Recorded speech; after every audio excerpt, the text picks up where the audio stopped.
Magandang umaga mga kapamilya. Ako po si Father Jao. Tayo na pong magkapet pandasal. Naniniwala ba kayong laughter is the best medicine?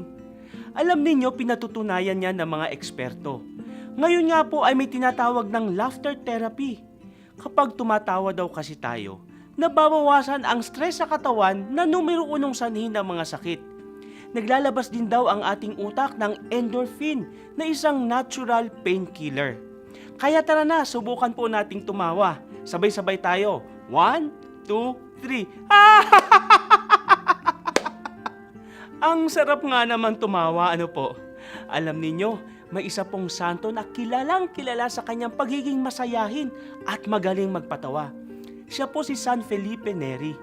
Ayon sa mga nag-aaral sa kanyang buhay, ito daw si San Felipe Neri ay napakagaan kasama at kadalasan hindi man niya sinasadya ay nalalagay siya sa mga nakakatawang sitwasyon.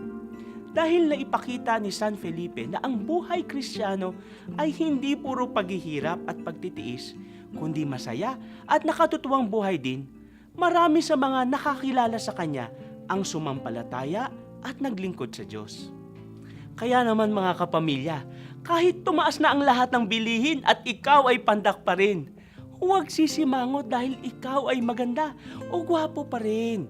Kahit nasabihin mo pang corny ang joke ng kasama mo, naku sige na, tawanan mo na rin. Sapagkat ang nakasimangot ay nangungulubot at ang ngumingiti ay lumuluwalhati. Tulad po ni San Felipe Neri, ipakita natin sa buong mundo na ang buhay ng Kristiyano ay tunay na masaya at masigla. Amen.